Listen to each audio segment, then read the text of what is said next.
It's been 8 months since the last fence post was pulled.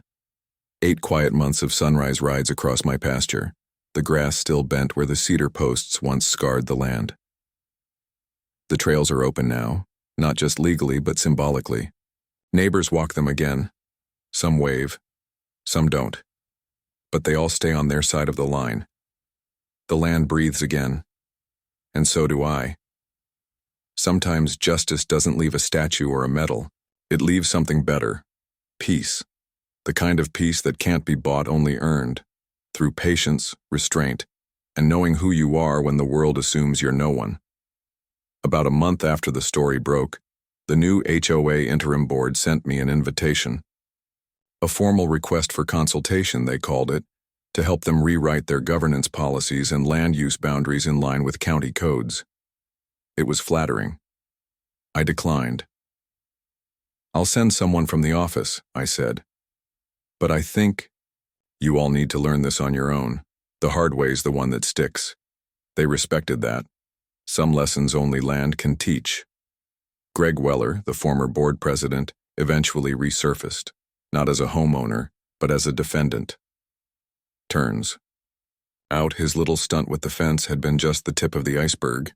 Misappropriated HOA funds, falsified invoices, and an unreported conflict of interest with a fencing contractor landed him in front of a civil court judge.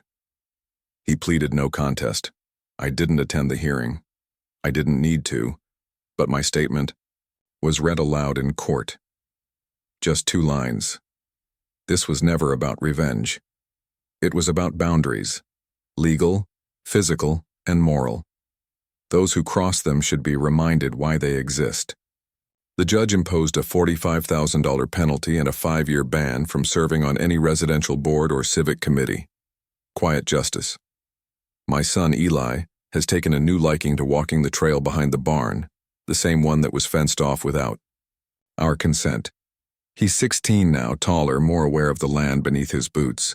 The other day he turned to me as we passed the corner where the old red gate used to stand. "Dad," he said, "why didn't you just tear it down the day they built it? You could have." I looked at him for a moment, then said, "Because when someone shows you disrespect, you don't match it. You outlast it." He nodded, thoughtful. I saw something in his eyes that day. Not anger, not pride, but understanding. The kind that takes time to build. Like a fence. Or a name. One evening, as the sun dipped low behind the hills, casting long golden shadows across the ridge, I found myself standing by the old survey marker. Just me, the oak tree, and the wind. I thought about everything that had happened. The invasion, the silence, the slow, deliberate reclaiming of space. And I thought about what it means to hold the line. It's not about being the loudest or the strongest. It's about knowing who you are, knowing what's yours, and knowing that some fights are won not by force but by refusal to be moved. The county office never changed my title, but people around here started calling me something new anyway. Commissioner of the land, they'd joke. Not out of mockery, but out of quiet respect. Because when the dust settled and the fences fell and the lies were laid bare, people remembered. They remembered that I didn't yell, didn't gloat, didn't strike back in haste. I just waited until the law caught up with arrogance, and when it did, I was still standing. The badge they gave me, Community Guardian, still sits on my desk, polished, untouched. It catches the light, sometimes just enough to remind me. That power doesn't live in noise, it lives in stillness, in knowing you could destroy something and choosing instead to expose it, not for revenge, but for truth. There's a final irony to it all. A few weeks ago, the HOA, now restructured, reformed, and humbled, submitted a proposal to restore and beautify the trail they once tried to claim. Benches, native plantings, even a small wooden sign to mark the beginning of the public access zone. They asked my opinion on what to name the path. I smiled, wrote 2 words on a sticky note, and handed it over. Second chances. They didn't ask for anything else, and that's the part of the story most people never hear. The victory isn't in the takedown. It's in the rebuilding, in the silence that follows, where you realize you've reclaimed not just your land, But your dignity. They tried to fence me out of my own ranch. Now they're asking me how to open the gates. The first sign of collapse didn't come with a bang. It came with a petition. By the end of the week, over 60 homeowners within the HOA boundaries had signed a formal complaint, not against me, but against their own board. Word had spread like wildfire. The fence they'd built was illegal. Their enforcement actions were fabricated, and the land they tried to control wasn't even part of the HOA map. The people weren't just angry. They were humiliated. One of the signatures came from a man named William Dyer, a retired school principal who'd lived in the community for 15 years.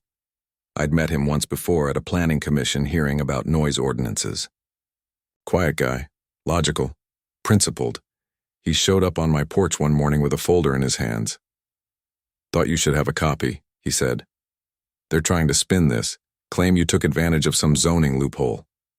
I looked at the folder.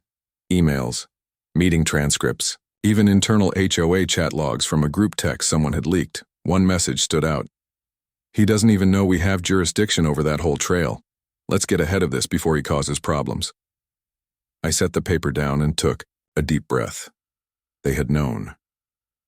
From the beginning, they knew the line, they knew the law, and they tried to fake their way into control anyway. This wasn't overreach. This was premeditated fraud. The next phase of my plan wasn't about payback. It was about exposure. I didn't want just a fence removed. I wanted this moment to stand as a warning to every other HOA board that thought they could outwit property. Law with threats and paper fines. So I did what I do best. I wrote it all down. I drafted a quiet, fact-based public report. No drama, no emotional rants.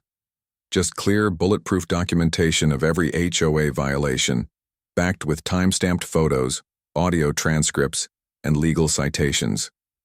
Then I submitted it to the County Housing Ethics Council, the State Housing Authority, and, through an anonymous tip, the local news outlet that covered real estate corruption.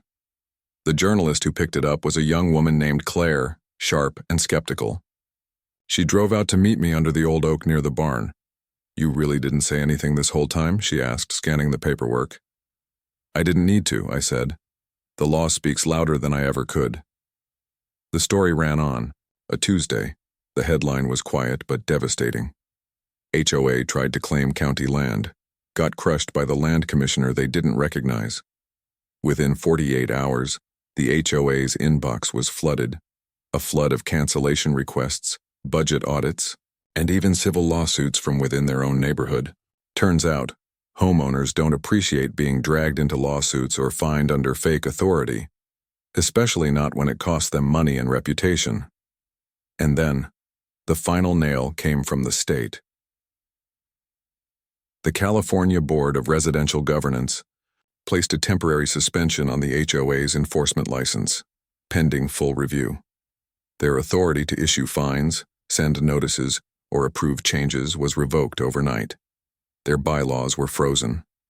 Their bank accounts, pending audit. The board president, Greg Weller, was the last to fold. He'd gone quiet for a while. Too quiet. No more patrols, no letters, no neighborhood alerts. Just a slow, eerie silence from the house with the two-tone, shutters and the custom security cameras. And then one morning, his house was up for sale. I didn't gloat, didn't wave as the moving truck pulled out. But I did watch. Quietly, thoughtfully, like a man watching the weather shift after a long drought. Weller didn't speak to me, not a word, but his wife did. She walked up to the fence line while I was unloading hay, her hands folded in front of her. "We didn't know," she said softly. I didn't reply. "We just assumed you were some ranch guy. We didn't think someone like you would live this far out." Still, I said nothing. She looked down, embarrassed. He should have asked. He should have checked. None of this was worth it. I finally looked up. No, it wasn't. She nodded, turned, and walked away. The fence came down 3 days later, not in pieces, but all at once. A crew hired by the county, paid by the HOA's own emergency legal fund, Arrived at 7:12 a.m. sharp. I was sipping coffee from the porch. When the first panel dropped, each one came down with a quiet clang like a bell tolling at the end of a war no one won. By 11:01 a.m., the fence was gone. By 2:00, the corner stakes were removed, the post holes filled, and the land restored to its original line. I didn't supervise, didn't interfere, just watched, still, present, calm. And when the final crew member came to hand me a receipt of completion, he hesitated. "You really let 'em hang themselves, huh?" he said with a half smile. I smiled back, just barely. I just kept the gate unlocked. Later that week, I received a letter, this time from the newly formed neighborhood committee, a group of homeowners trying to rebuild something from the ruins of the old board. They offered me an apology, a real one, no legalese, no blame shifting.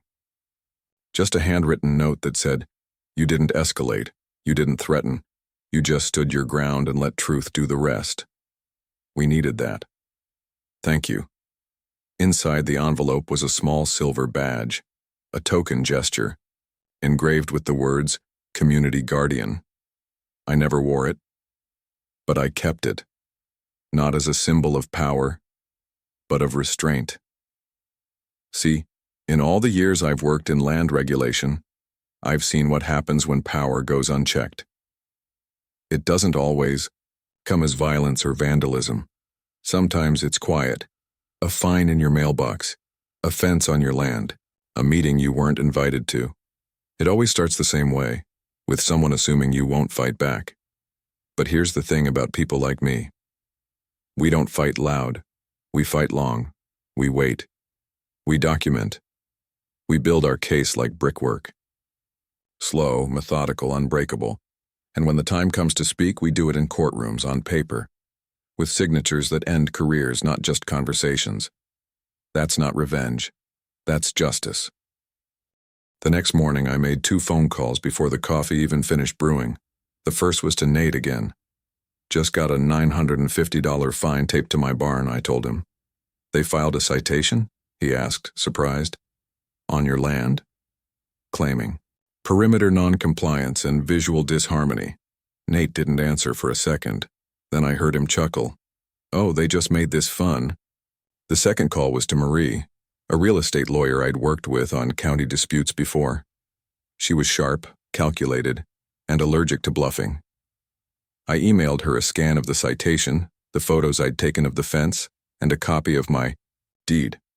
Her reply was just 3 words: "Let them build." So that's what I did. For the next 2 weeks, I let the HOA enforce whatever it wanted. They came out in full force: vests, clipboards, handheld radios, like it was some kind of suburban SWAT team. They patrolled the edges of my land, waved at me like I was the guest.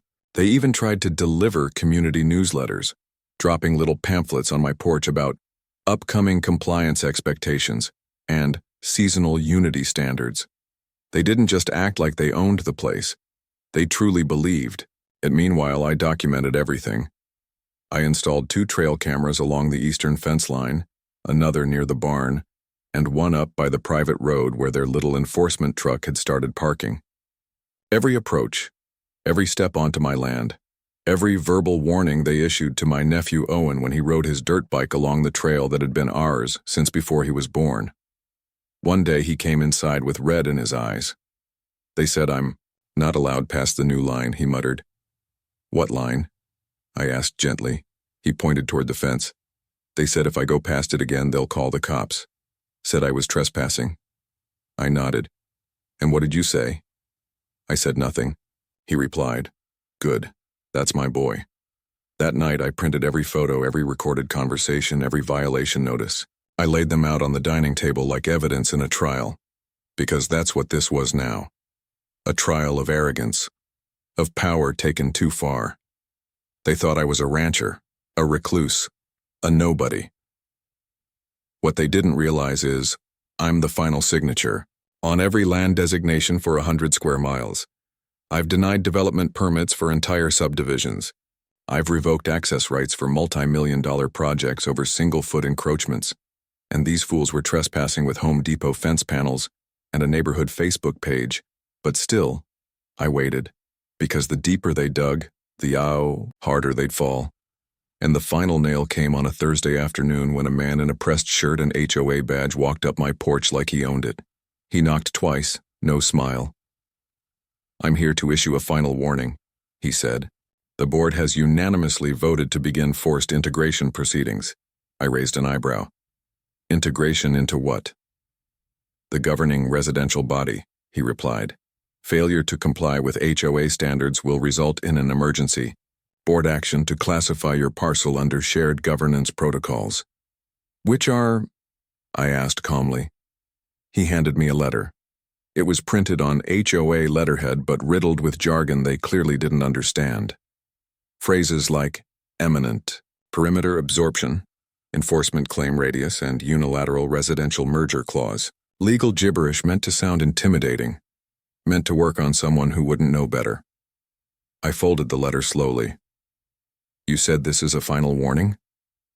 "Yes," he said, smug now. "You'll have 7 days to respond before enforcement begins." I stared at him for a moment. Not angry, not amused, just still. "Thank you," I said quietly. "You've made this very easy." He smirked, thinking he'd won, and walked back to his truck like a man who just conquered land with paperwork. What he didn't know, what not a single board member seemed to have bothered to check, was that the enforcement area they claimed authority over wasn't even within their zoned jurisdiction. Their reach ended 90 feet south of my fence line. Everything beyond that was county sovereign land, my jurisdiction, my rules, and now they'd built a fence on it, issued fines on it, and threatened enforcement on it. That's when I made my final preparations. I contacted the county planning department and filed a land use interference report, citing unauthorized construction, wrongful claim of governance, and harassment. I submitted photo and video evidence. I submitted sworn statements from Owen and 2 ranch hands. I even submitted the letter from the HOA board, the one declaring intent to absorb my land. The next morning, I personally signed the emergency injunction. That same afternoon, a county enforcement officer, accompanied by a deputy sheriff, arrived at the HOA president's home with a clipboard and a calm tone. They didn't raid. They didn't shout. They just handed over a single-page document. Immediate cease and desist. Property encroachment confirmed. Fines pending. Legal hearing scheduled. And then came the storm. The fallout began within 24 hours. First, their contractor pulled out. Apparently, they never had a legal work order in the first place. Just a handshake and a promise of payment once the community budget approved it. Second, word got out. Fast. Turns out, HOA boards don't like it when they're caught fabricating governance zones, especially when the county land commissioner has them recorded doing it. The homeowners started asking questions, angry ones. Why are we being sued? Why did you build on his land? Why wasn't this approved? Within days, half the board resigned. The president issued a shaky, vague public statement about miscommunication and inherited errors in zoning assumptions. I didn't respond. I just kept working my ranch. And then came the hearing.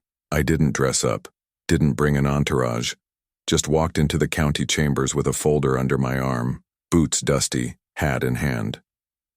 The remaining HOA board members sat across from me, visibly sweating. Their lawyer, a young guy trying to make sense of a mess he didn't create, tried to spin the narrative, claimed I was non-compliant, uncooperative, refused to integrate into the community vision. I let him talk, and then I opened my folder. Deeds, permits, survey maps, fence photos, the forged integration letter, the footage of HOA agents stepping onto my land without cause, the threat issued to my nephew, the fine nailed to a historic barn. The judge took one look and said, "This case never belonged in this room." He turned to the HOA lawyer. "You're not just trespassing, you're operating outside your charter, you've endangered a minor, you've constructed illegal structures on county property, you've impersonated authority." The gavel came, down like thunder. Case closed.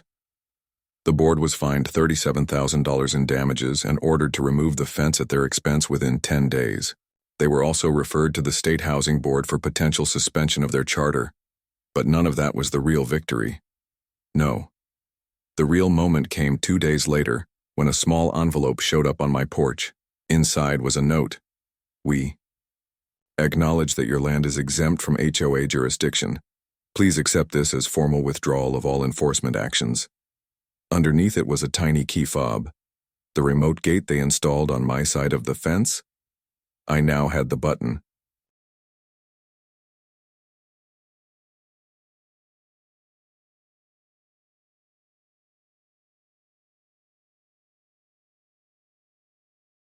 They tried to fence off my land. Problem is, they built the fence on my deeded property line. The sound of steel scraping against dry gravel woke me before the sun did. I walked out onto my front porch, coffee in hand, the horizon still, painted in navy blue and dull orange. The silhouettes of 3 men stood by the edge of the northern boundary, the side closest to the creek, hoisting metal fence posts out of a utility truck. There was no call, no knock, not even a courtesy. Notice in the mail. Just a line of fence posts cutting across my ranch like a surgical scar. I didn't say a word. Not then.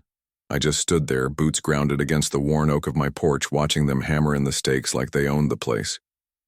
They were wearing reflective vests with bold white letters, HOA Enforcement Unit. I almost laughed. This wasn't some suburban cul-de-sac with mailbox heights and lawn paint regulations. This was my land. Over 160 acres of dry ranch country that my father and I had worked with our own hands. Creek-fed, deed-protected, surveyed twice over. But they didn't know that. They didn't know who I was. I was elected county land commissioner 5 years ago in a quiet, uncontested race no one paid much attention to, and I liked it that way. I kept my name low, my office quiet, and my boots dirty. No press, no plaques. Just the power to approve, deny, and revoke land use privileges countywide. Most people thought the job was just rubber stamping building permits. Turns out it comes with a little more weight than that. But let me back up a little. Back to before they brought their hammers to my home. It was a quiet life. Just me, the ranch, and my sister's son, Owen, 15 years old, full of questions and sharp as barbed wire. His mom passed 2 years ago, and with no father in sight, he came to live with me. We spent our mornings feeding the animals and our evenings talking about tractors and stars. He didn't need noise. He needed stability. When the new HOA formed down the road, about 20 new builds creeping up from the South Valley, I figured they'd stay in their own lane. They had no jurisdiction here. I had bought this land decades ago, long before their master-planned utopia broke ground. I never signed any covenant, never opted in, never even got so much as a letter. But the moment they got a taste of authority, they started sniffing around the edges. First, it was a vague flyer about community unification, then a call from a block number asking if I'd consider aligning my property with HOA visual standards. I told them no, politely. Then came the fence. No warning, no permit, no boundary consultation, just cold steel hammered into soil that my family bled for. That morning I walked down to where they were working. The foreman looked like a gym rat turned bureaucrat. Clipboard, cargo pants, a smug little walk. He greeted me with the kind of fake smile they teach in sales training videos. "Morning, sir. Just putting up the new boundary for the consolidated community line." "Consolidated?" I asked quietly. He gestured around. "We're standardizing perimeters to ensure consistent zoning appearance across all contiguous lots. You're in phase 3. I didn't laugh. I didn't argue. I just took a slow breath and said, "You got a permit for that?" He blinked, caught off guard. "The HOA charter permits enforcement action on adjacent parcels." "Adjacent isn't authority," I said. "Do you have a county permit?" That's when his face changed. Not fear. Not yet. Just confusion.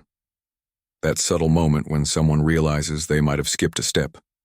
He looked down at his clipboard, then back at me. "Well, if there's an issue, you can appeal it to the board." "I'm not appealing anything," I said, soft as gravel.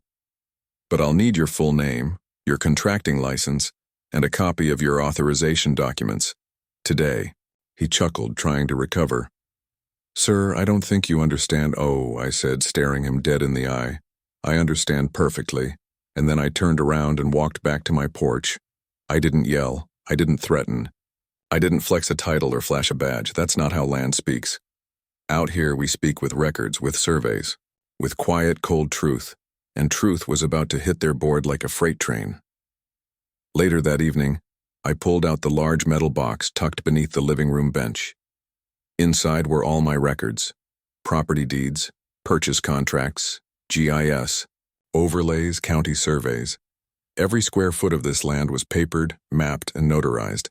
I laid it all on the table, one sheet at a time, like setting a chessboard. Their fence crossed 37 feet into my deeded property. Not the boundary, not a gray zone. My land. I called an old friend of mine, Nate Miller, county attorney. We'd gone hunting a few times, shared more than a few beers in silence. "Nate," I said, "I've got an HOA encroaching." He exhaled. "South Valley?" "Yeah, I'm listening." I told him everything. The fence, the unauthorized access, the enforcement vest, the assumption of control. I heard him mutter something about idiots with clipboards. "You want to file a formal stop order?" he asked. "Not yet," I said. "I want to let them keep digging." Because the thing is, it wasn't just about the fence. It was what the fence represented. A quiet attempt at domination. If I stopped them now, they'd call it a misunderstanding, a mistake, and they'd be back 6 months later with a stronger bluff. I needed them to cross the line completely. And they did. 3 days later, I came home to find a violation notice, taped to my barn door. It was printed in bold red ink and cited me for the following infractions: unauthorized livestock structures, excessive dust generation, non-conforming perimeter maintenance, and, this one made me laugh out loud, visual disharmony with community standards. They left a $950 fine and a threat of forced compliance measures. I stood there in the dirt, holding the paper, looking at the same barn that's been standing since 1972. And I smiled. That was the moment I knew. They were done. Because when you trespass, fine, and threaten a county land commissioner on his own recorded ranch, without authority, without permit, and without due process, you don't just make a mistake, you build your gallows, and now I was going to let them hang themselves on it.